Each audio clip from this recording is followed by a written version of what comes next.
नरं चैव नरोत्तमं देवीं सरस्वतीं व्यासं ततो जयमुदीरयेत्। त्यजेदेकं कुलस्यार्थे ग्रामस्यार्थे कुलं त्यजेत्। ग्रामं जनपदस्यार्थे आत्मार्थे पृथिवीं त्यजेत्। आत्मार्थे पृथिवीं त्यजेत्।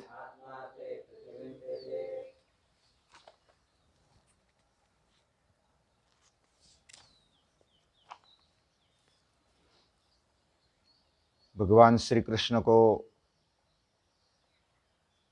हम बहुत बार याद करते हैं, लेकिन उनका अभ्यास करना ये वैसा सहज और सीधा नहीं है। उनके जीवन का अभ्यास, उनके विचारों का अभ्यास, ये जब निरंतर चलेगा तभी वो थोड़ा बहुत ध्यान में आएगा। और उनकी नीति, उन्होंने बताया हुआ धर्म, उन्होंने बताई हुई जीवन शैली, ये ऐसे बताई नहीं जा सकती कि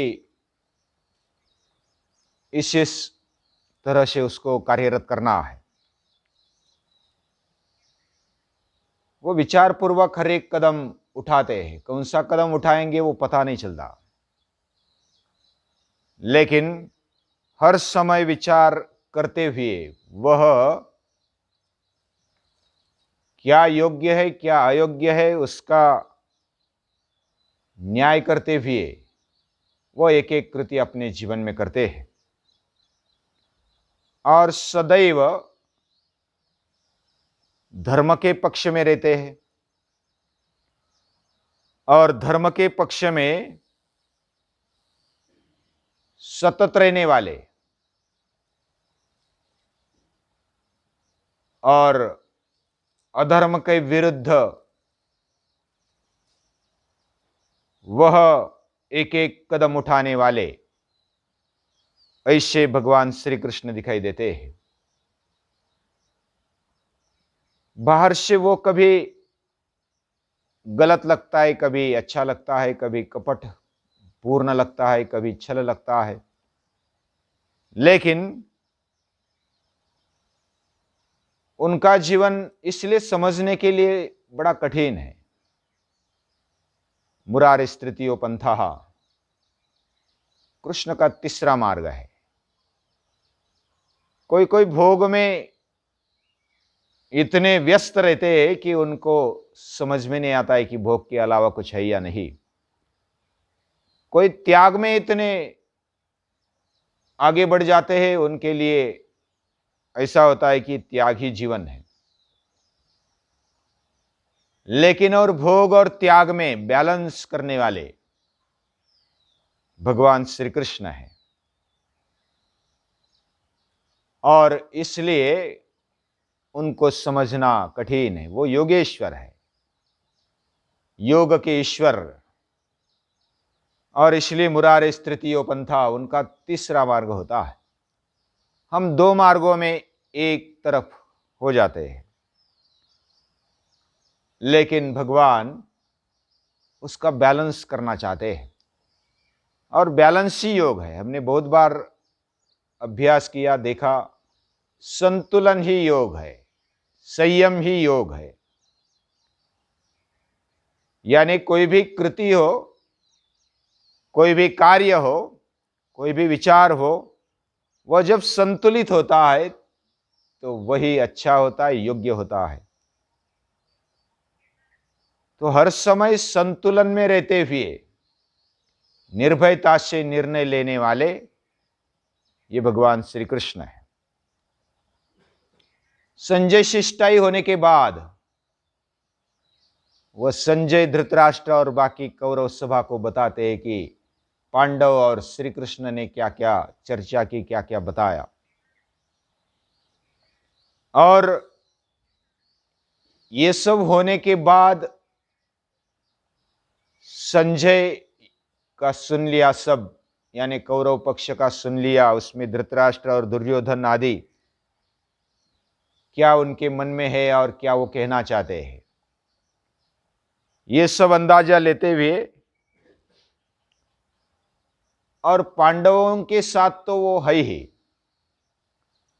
उनका भी हर एक का सुनते हैं। आज बहुत सारे विद्वान ऐसे वो सुनना ही नहीं चाहते। मैं जो कहता हूं वो सही है, बाकी मुझे सुनने की आवश्यकता नहीं है।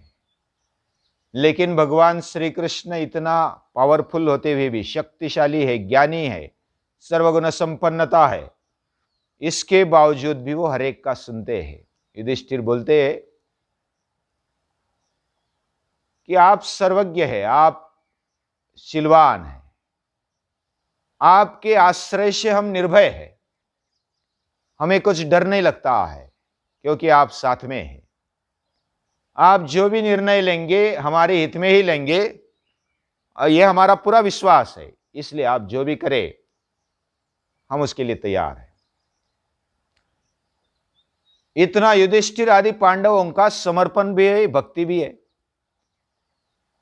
और इतना होते हुए भी भगवान श्री कृष्ण क्या कहते हैं कि आप, यानी युधिष्ठिर, आप मुझसे बड़े हैं और आपकी आज्ञा मैं शिरोधार्य मानूंगा, आप सम्राट हैं, और जो भी आप कहना चाहेंगे, जो भी आप संदेश सुनाना चाहेंगे, मैं जरूर जाऊंगा। और जो भी आपके हित में है, धर्म के हित में है, आप सत्यनिष्ठ है, आप निर्भयता से अपना धर्म निभाते हैं, धर्मनिष्ठ है, शीलवान है, गुणवान है, सर्वगुण संपन्नता आप सभी में दिखाई देती है, ज्यादा से ज्यादा गुण आप में दिखाई देते हैं। आप जो भी मुझे आज्ञा करेंगे मैं वो संदेश सुनाऊंगा, वह मैं पूर्ण करूंगा। और ऐसा हर एक का सुनते हैं, यानी युधिष्ठिर का सुना, फिर अर्जुन का, भीमसेन का, और फिर नकुल, सहदेव और सात्विकी के साथ भी बातचीत होती है। वो सब युद्ध के लिए लालायित है। सात्विकी तो तेज भरा है, भीमसेन भी तेज भरे, लेकिन श्री कृष्ण के सामने वो पूरी भक्ति के साथ, नम्रता के साथ पेश आते हैं। और आप जो भी करेंगे आप सही करेंगे, ये सभी पांडवों का विश्वास है, श्रद्धा है। और इस तरह सभी का सुनकर भगवान श्री कृष्ण हस्तिनापुर की ओर चलते। उसके पहले द्रौपदी के साथ भी बातचीत होती है। द्रौपदी अपना दुख बताती है, अपनी जो समस्याएं, हाल, संकट जो भी आया था और अभी तक आ रहा है, ये सब मैं सह रही हूं, सम्राज्ञी होकर भी और आपकी बहन होकर भी मैं सहन कर रही हूं। तो आप ही मेरे तारनहार है, आप युद्ध करवाओ, ऐसी द्रौपदी बोलती है। मैंने एक बाल छूटे छोड़ रखे हैं और मैं राह देख रही हूं कि इनका कभी निपात हो जाए। तो इस प्रकार हर एक से बातचीत करते हुए उसको भी आश्वासन देकर कि जो भी धर्म के हित में है मैं वही करूंगा, और आप सभी धर्म के हित में काम कर रहे तो मैं आपका साथ दे रहा हूं। ये बात करते हुए, सभी से बात करते हुए, सत्य की से भी बात करते हुए, फिर भगवान श्री कृष्ण हस्तिनापुर निकलते हैं। निकलते समय पांडव थोड़े आगे चल जाते हैं और कुछ बातें करते करते आगे चलते। फिर अकेले भगवान श्री कृष्ण, उनके साथ कृतवर्मा है और सात्यकी है। और कुछ सैन्य की टुकड़ी लेकर वो रथ के साथ चलते हैं हस्तिनापुर की ओर। हस्तिनापुर में जब समझता है कि भगवान श्री कृष्ण आ रहे हैं, और संजय ने शिष्टाई करने के बाद जब आए, तब पांडवों का और कृष्ण का संदेश सुनाया और कृष्ण का महत्व भी सुनाया है। कृष्ण कितना महान है। तब वेदव्यास जी और उधर जो भी ऋषि थे उन्होंने भी महत्व सुनाया कौरवों को, यानी धृतराष्ट्र है, भीष्म है, द्रोणाचार्य है, और भगवान श्री कृष्ण खुद भगवान है और वो पूरे सृष्टि के चालक है, करता है, धरता है। ऐसा संजय बताते हैं, उनका महात्म्य बताते हैं। वो नर नारायण के रूप में अर्जुन और श्री कृष्ण इस पृथ्वी पर आए हैं और वो दुष्ट लोगों का संहार करने के लिए आए, आप समझ जाओ। और धृतराष्ट्र और दुर्योधन की जो प्रवृत्ति है वह दुष्ट प्रवृत्ति दिखाई देती है, संजय बहुत ही निर्भयता से बताते हैं। और भगवान श्री कृष्ण जिधर है उधर ही विजय होगी, क्योंकि वह धर्म के पक्ष में है और वो जिधर है वो अकेले पूरे पृथ्वी को, पूरी सृष्टि को काफी है। ये बात समझ लो। तो ये पहले बता चुके होते हैं संजय। उसके बाद हस्तिनापुर में भगवान श्री कृष्ण आ रहे हैं ऐसी सभी वार्ता फैल जाती है। सभी लोग आ जाते हैं रास्ते पर उनका दर्शन करने के लिए, उनको देखने के लिए। आबाल वृद्ध, छोटे से लेकर बड़ों तक। कृष्ण कौन से, जिसने कंस को मारा, जरासंध को मारा, कालियवन को मारा, नरकासुर को मारा, अलग अलग जो बचपन से लेकर के अभी तक बहुत सारे पराक्रम भगवान श्री कृष्ण ने किए हैं।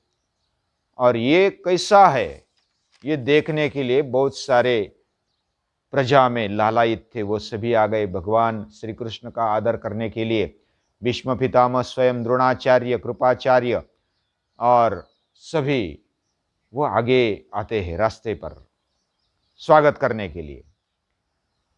और ये सब विदुर जी भी आते हैं। ये सब देखकर उनमें भी बातचीत होती है कि अभी कृष्ण स्वयं आ रहे हैं, तो दुर्योधन ने सुनना चाहिए, सभी बोलते हैं। लेकिन दुर्योधन टस्यमस नहीं होता है कि मैं श्री कृष्ण का महत्व मुझे मालूम है, लेकिन मैं छोड़ूंगा नहीं। वो तो आप ऐसे ही मुझे डराने के लिए बता रहे हैं। उनका पांडवों को प्रति बड़ा प्यार है, मुझसे वो द्वेष करते हैं और इसलिए आप ऐसा बोल रहे हैं। मैं एक भी थोड़ी सी भी जमीन नहीं दूंगा, कुछ भी राज्य में नहीं दूंगा, ऐसा वो सभी को बताता है। भीष्म आदि जो धृतराष्ट्र आदि उसको समझाते हैं, लेकिन वो समझ में लेने के लिए तैयार नहीं है। उसके पहले कर्ण को भी समझाने की कोशिश भीष्म पितामह ने की थी और कर्ण बोला था कि मैं एक ही दिन में पांडवों को नष्ट कर डालूंगा, मेरे में इतनी ताकत है, पूरे देव देवता भी आ जाएंगे तो मैं नष्ट कर दूंगा। मेरे पास ब्रह्मास्त्र है जो परशुराम जी ने दिया हुआ है। तो ऐसा बोलने पर तू अर्जुन के 16वें हिस्से में भी नहीं है, ऐसा भीष्म बोलते हैं। तो वो बड़े क्रोध में आ जाते हैं, कर्ण बड़ा क्रोध में आ जाता है और वो प्रतिज्ञा कर बैठता है कि जब तक, अभी मैं ऐसी प्रतिज्ञा लेता हूं कि जब तक भीष्म है रणभूमि में तब तक मैं नहीं आऊंगा, और जब आप खत्म होंगे तब मैं आऊंगा, तब मेरा पराक्रम दिखाऊंगा। तो इस प्रकार ये पहले घटना हो चुकी होती है। भगवान श्री कृष्ण हस्तिनापुर में प्रवेश करते हैं, तो प्रवेश करते ही सभी को नमन करते हुए वह पहले कुंती माता के वहां चले जाते हैं, फुई के वहां। वो बुआ है उनकी, भगवान श्री कृष्ण की बुआ है, और उनके वहां चले जाते हैं, उनका हाल पूछते, कुशल पूछते हैं। और बहुत सारे दिनों से वो मिली नहीं थी, तो बहुत सारी बातें होती है। और इतनी सारी बातें करते हुए कुंती माता भी, ये सब मैं अपनी आंखों से देख रही हूं, और मेरे पुत्रों पर जो संकट आते हैं, दुख आते हैं, उसका मुझे कोई डर नहीं है या तो दुख नहीं है, लेकिन द्रौपदी की जो मेरी बहू, उसके जो हाल हुए, उसको भी वनवास झेलना पड़ा, ये मुझे बहुत दुख होता है। और इसलिए युद्ध होना चाहिए, ऐसी पक्ष में कुंती माता है। और निपात करना चाहिए सभी कौरवों का, जो दुष्ट प्रवृत्ति के, उनका निपात करना चाहिए। फिर भगवान श्री कृष्ण कुंती के वहां से निकल करके वो जाते हैं आगे, और फिर दुर्योधन बोलता है, वो दुशासन का महल दुर्योधन से भी बढ़िया है, उधर ठहरने के लिए व्यवस्था की, बड़ा जंगी स्वागत किया है, रास्ते पर जितना भी डेकोरेशन करना चाहिए महल में, रास्ते पर उतना डेकोरेशन किया है। भगवान श्री कृष्ण को खुश करने के लिए या तो कुछ भी युक्ति लगा करके उसको पकड़ने के लिए वो एक छलावा उसमें दिखाई देता था। तो दुर्योधन निमंत्रण देता है कि आप मेरे महल में, दुशासन के महल में स्वागत मैं करता हूं, उसमें आ जाओ, ठहर जाओ और भोजन करो। तो ये आमंत्रण आने पर भगवान श्री कृष्ण बहुत ही स्पष्ट शब्दों में कहते हैं कि भोजन एक तो प्रेमवश किया जाता है, या तो खाने के लिए कुछ नहीं, आपत्ति आ गई है, आपत्ति पड़ गई है, उस समय किया जाता है।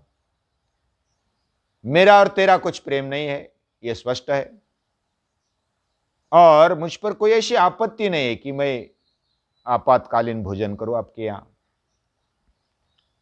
और तू दुष्ट विचारण वाला है, पांडव तुम्हारे भाई होने के साथ साथ वे इतना होने पर भी आपका हित चाहते, धृतराष्ट्र का वो आदर करते हैं, और आपका भी आदर करेंगे जब आप उसका सुनेंगे, उनका सुनेंगे। मैं सर्वदा धर्म के पक्ष में हूं, और धर्म के पक्ष में होते हुए मैं उनका साथ देता हूं, और इसलिए मैं उनके अनुकूल हूं, वो मेरे अनुकूल है। तो भी अगर इस धर्म के पक्ष में अनुकूल हो जाता है तो मैं भी तेरे पक्ष में हूं, तू आजा। लेकिन तू मूर्खतावश इन गुणवानों का द्वेष करता है, इसलिए मैं तेरे यहां अस्वीकार करता हूं, तेरा निमंत्रण अस्वीकार करता हूं। ऐसा बोलकर वे विदुर के यहां चले जाते हैं, और विदुर के यहां वो भोजन करते हैं, बातचीत करते हैं। और बातचीत क्या होती है, तो विदुर जी समझाते हैं कि ये जो दुष्ट प्रवृत्ति का दुर्योधन है, वो समझने में लायक नहीं है, वो समझने के लिए लायक नहीं है, क्योंकि उसको बहुत सारी बातें हमने भी सुनाई और सुनवा रहे हैं, लेकिन वो समझ में नहीं लेता है। आप खामखा अपना समय व्यर्थ करने के लिए आए हो, ऐसा लगता है। आप तो सर्वज्ञ है, आपको बताना ये छोटी मोह बड़ी बात होगी, लेकिन वो सुनने वाला नहीं है, ये विदुर जी ने कहा। तो भगवान श्री कृष्ण बोलते, मेरा आना असफल नहीं होगा, क्योंकि बाद में ऐसा न कोई बोले कि हमने पूरा प्रयास नहीं किया संधि करने का। या तो जो भी युद्ध टालने का प्रयास होना चाहिए, जितना प्रयास होना चाहिए उतना होना चाहिए, और ये तो कम से कम होगा कि हमने प्रयास किया था। ये बहुत बड़ी बात, अगर मान जाए तो अच्छी बात है, नहीं माने तो भी अच्छी बात है, लेकिन ये प्रयास खाली नहीं जाएगा। तो इस प्रकार बातचीत होती है। फिर दूसरे दिन, यानी रात में मुकाम करते हुए दूसरे दिन सभा में चले जाते भगवान श्री कृष्ण, और सबको पांडवों का संदेश सुनाते हैं, और वे सब सुनते हैं। भगवान श्री कृष्ण गंभीर वाणी से सुनाते हैं। हे राजन, हे धृतराष्ट्र, मेरा यहां आने का उद्देश्य क्या है कि ये क्षत्रिय वीरों का जो संवार हुए बिना ही ये राज्य मिल जाए पांडवों को, पांडवों की और कौरवों की संधि हो जाए बिना संवार हुए, और इसलिए मैं इधर यहां आया हूं। इस समय राजाओं में कुरुवंश की बड़ी श्रेष्ठता है, कुरुवंशियों में जो अभी तक काम हुए हैं वो बहुत ही आदर्श ऐसे काम हुए हैं। मैं कुरुकुल का आदर करता हूं और इसलिए यहां आया हूं। आप महान हैं, आप में धर्म निभाने की ताकत है, धर्म समझने की ताकत है, और ये सब आप में होते हुए भी धृतराष्ट्र और उसका पुत्र दुर्योधन आदि जो कौरव है वह अभी अधर्म का साथ दे रहे हैं। दुष्ट प्रवृत्ति में आकर के वो जमीन हड़पना चाहते हैं, और इसलिए अभी समझ जाओ। और दुर्योधनादि पुत्र जो है वह धर्म और अर्थ का कैसा विनियोग होना चाहिए, कैसा उसका पालन होना चाहिए, उसका आचरण वो नहीं कर रहे हैं, और उससे मुंह मोड़कर जीवन में क्रूरता लाकर धर्म का नाश कर रहे हैं। यह भयंकर आपत्ति इसके कारण आएगी, ये दुर्योधन के कारण आएगी, और इसलिए उसको समझा लो। मैं मेरे तरफ से वचन देता हूं कि पांडव मेरा सुनेंगे। इधर जो भी सुलह होगी, जो भी इधर मंत्रणा होगी, उस पर से मैं उनकी तरफ से वचन देता हूं कि पांडव मेरा सुनेंगे। आप जो भी कहेंगे हम मेरे नियंत्रण में वो काम करेंगे। आप दुर्योधन आदि कौरवों पर नियंत्रण कर लेना, आपको उसको संभालना और संधि कर लेना, समेट कर लेना। 5 गांव भी अगर देते हैं तो मैं समेट करने के लिए तैयार हूं। यानी युद्ध टाला जाए इसके लिए मैं प्रयास के लिए आया हूं। पांडवों को नियम में रखवाने का काम मैं करूंगा, दुर्योधन को नियम में रखवाने का काम आप करना, तो संधि हो सकती है। दुर्योधन भी बैठा है साथ में, और सभी का ऐसा कुशल पूछकर सब सुनाते हैं भगवान श्री कृष्ण। पांडवों की रक्षा करना मेरा धर्म है, क्योंकि वो धर्म के पक्ष में है, और अभी तक वो न्यायप्रिय है। अभी तक उन्होंने किसी से ऐसा अधर्म का आचरण नहीं किया है। बाल बच्चों से लेकर के बड़े बुजुर्गों तक आदर किया है, और इसलिए और इतना सहते, यानी द्यूत से, कपट से उनको हरवा कर उनका राज्य हड़प किया है। और ये दुख कष्ट सहते हुए आपने जो षड्यंत्र रचते हुए जो तकलीफ दी है, उसका परिणाम अच्छा नहीं होगा। इतना होते हुए भी मैं संधि करने के लिए आया हूं,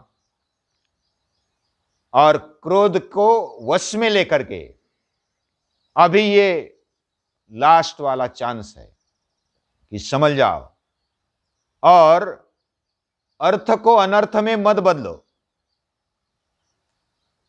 आपके पुत्रों पर लोभ ने अधिकार किया हुआ है, और इसलिए आप उन्हें काबू में रखिए। पांडव तो आपकी सेवा के लिए तैयार है, यानी धृतराष्ट्र और आदि जो बुजुर्ग है उनकी सेवा के लिए तैयार है, और युद्ध करने के लिए भी तैयार है। ऐसा मत समझना कि वो डर रहे हैं। और इन दोनों में आपको जो बात अधिक हितकर जान पड़े उसी पर आप डटे रहिए। ये सब सुनाने के बाद बाकी लोग भी, उधर जो ऋषि मुनि होते हैं, भीष्म पितामह होते हैं, वो उनको सुनाते हैं। यानी दुर्योधन आदि जो कौरव होते हैं उनको सुनाते हैं कि ये जो भगवान श्री कृष्ण बोल रहे हैं ये सही बात है, और भगवान श्री कृष्ण ने जो बताया वो गलत नहीं है, वही उसी रास्ते पर चलना चाहिए।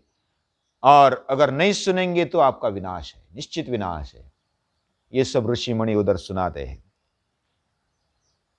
फिर धृतराष्ट्र भी बोलते हैं कि आप जो बोल रहे हैं वो सही बोल रहे हैं, लेकिन मैं समझाना चाहता हूं दुर्योधन को, लेकिन वो सुनता नहीं है मेरी, और वो हट करके बैठा है कि मुझे ये चाहिए, मुझे पूरा राज्य चाहिए, मैं थोड़ा भी नहीं दूंगा। तो आप ही उसको सुनाना, उसको उपदेश देना, तो शायद सुन सकता है। तो भगवान श्री कृष्ण भी दुर्योधन को बोलते हैं कि तेरी जैसी दुष्टमति होकर के भी पांडव संधि करना चाहते, ये उनकी नम्रता है। और आज तक तूने जो अधर्म किया है, बचपन से लेकर के भीम को विष देना, वारनावत में लाक्षागृह में जलाने का षड्यंत्र रचना, बीच बीच में कुछ ऐसे षड्यंत्र रचना कि उनका अपमान हो, उनका उनका जीवन कैसे नष्ट हो, ऐसा तूने सोचा है और वो किया भी है। और ये कोई छुपा नहीं है। और इतना होते हुए भी पांडव वो आपसे सुलह करना चाहते हैं, तेरे से सुलह करना चाहते हैं। इसलिए युधिष्ठिर के शरण में आ जाओ, मैं तुझे अभय दे दूंगा। इतनी बात करने पर वो दुर्योधन सुनता नहीं है, सुनता नहीं है। फिर भी एक एक बात वह मन में ऐसा विचार करता है कि जो श्री कृष्ण कहते हैं केवल पांडवों का पक्ष लेते और मेरा दोष निकालते, मेरा दोष दिखाते हुए वो आगे चल रहे हैं। लेकिन वो ऐसा क्यों नहीं सोचते कि पांडवों ने भी द्यूत खेला और उनकी भी कोई गलती है, मेरा कोई दोष नहीं है। मैंने तो न्यायोचित शकुने के द्वारा उनको हराया, सभी के सामने हराया, और उन्होंने अपना वचन पूरा नहीं किया। उन्होंने और 1 साल 12 साल वनवास और 1 साल अज्ञातवास पूरा करना चाहिए, उनका वचन निभाना चाहिए।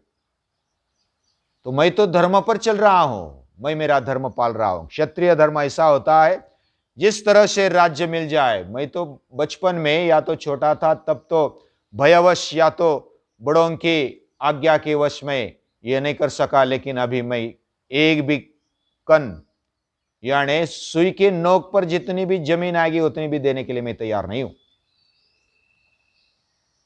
तो भगवान श्री कृष्ण को भी ऐसा बोल दिया दुर्योधन ने। तो फिर दुर्योधन को बोलते हैं कृष्ण कि तेरी अभी मति, तू मूड बन गया है, तेरी मति काम नहीं कर रही, मोह के वश लोभ के वश तेरा विनाश नजदीक आया है। और बाकी को बोलते हैं कि अभी इसको संभालो। तो दुशासन बीच में एक दुर्योधन के कान में बोलता है कि ये आपको पकड़ लेंगे, यानी मुझे दुर्योधन को, कर्ण को और शकुनी को पकड़ करके वो बांध देंगे हमें अभी, इसलिए हम चलते इधर से। तो दुशासन वो कान में फुसफुसाता है और फिर वो चले जाते भरी सभा में से। चले जाने के बाद सभी को आश्चर्य लगता है, ये क्यों चले गए भरी सभा से। कृष्ण को भी अपमान लगता है। तो धृतराष्ट्र को बोलते कृष्ण इसको समझाओ। और जाने के बाद फिर कृष्ण बोलते कि इसको अगर आप काबू में नहीं रखेंगे तो विनाश ही विनाश है और आपके कारण विनाश है, इसलिए इसको संभालो। फिर सात्यकी ये भांप लेता है, सात्यकी उधर ही है, कृतवर्मा और सात्यकी वह समझ लेते हैं कि ये अभी कृष्ण को कैद बनाएगा। और कृष्ण को कैद वो उधर चाहते हैं चारों, और उनकी मंत्रणा होती है कि कृष्ण को पकड़ लेते हैं, कृष्ण को कैद कर लेते हैं। और कृष्ण जब पकड़ में आ जाएंगे तब पांडव अपने आप ढीले होंगे, गाय की तरह हमारे सामने आ जाएंगे। ये रणनीति हम अपनाते। तो उनकी ये विचार विमर्श चल रहा था। सात्यकी ने बराबर भांप लिया और कृष्ण को बताया कि ये ऐसा होने वाला है, अभी वो आपको पकड़ने की मंत्रणा बना रहे हैं। तो धृतराष्ट्र को बताते फिर कि ऐसा विचार ये कर रहा है, और वो सही था। इसलिए धृतराष्ट्र गांधारी को बुलाते हैं, ये इसका कुछ सुनेगा। गांधारी भी सुनाती दुर्योधन को, फिर वापस ले आते हैं। और गांधारी भी सुनाती, लेकिन उन्हें सुनने के लिए तैयार नहीं है। फिर दुर्योधन की मनीषा जो मन में थी वो तैयारी कर रहा था कृष्ण को बांधने की। और ये समझकर कृष्ण तुरंत बोलते हैं कि तू मुझे बांध कर, तू मुझे बांध नहीं सकता। तो ऐसा समझता है कि मुझे बांध कर तू सब कुछ ये कर लेगा, लेकिन मुझको बांधने की ताकत किसी में नहीं है। मेरे साथ मैं अकेला नहीं हूं, मेरे साथ पूरी सृष्टि पांडव है, पूरी सेना है, और मैं अकेले उनके लिए काफी हूं। तो उन्होंने तब विश्वरूप दिखाया, उनकी आंखें लाल लाल हो गई, नाक से, मुंह से, कान से अग्नि निकलने लगा, और ये जो इतनी दीप्तिमान उनकी कांति हो गई, शरीर की कांति, कि सभी वह आंखें बंद कर दी। और आंखें बंद कर देने के बाद केवल भीष्म, द्रोणाचार्य, कृपाचार्य और जो वेदव्यास जी थे वह सिर्फ देख रहे थे। बाकी सभी ने आंखें मूंद ली, वो देख नहीं पाए, इतना तेज। और श्री कृष्ण ने इतना तेज दिखाते हुए अपना रूप दिखाया। अब ये विश्वरूप किसी को देखा होगा या नहीं होगा ये पता नहीं, लेकिन 4 लोग देख पा रहे थे, ऐसा उधर बताया है। तो ऐसा रूप दिखाने के बाद दुर्योधन आदि डर जाते और वो निकल जाते, इनको पकड़ना मुश्किल है, नामुमकिन है। ऐसा समझ करके दुर्योधन फिर सभा छोड़ देता है और श्री कृष्ण फिर उधर से निकल जाते हैं। और निकल जाते जाते फिर बताते, दुर्योधन को संभालो, अब युद्ध अटल है और युद्ध की तैयारी कर लो। फिर भीष्म को मिलते हैं, धृतराष्ट्र को मिलते हैं, और वो फिर आगे चलते, उनके साथ साथ फिर बाकी बुजुर्ग चलते थोड़ी देर। फिर श्री कृष्ण आगे, फिर कुंती को मिलकर, फिर कर्ण को मिलकर कैसे जाते आगे, वो बाद में देखेंगे। आज तक इतना ही।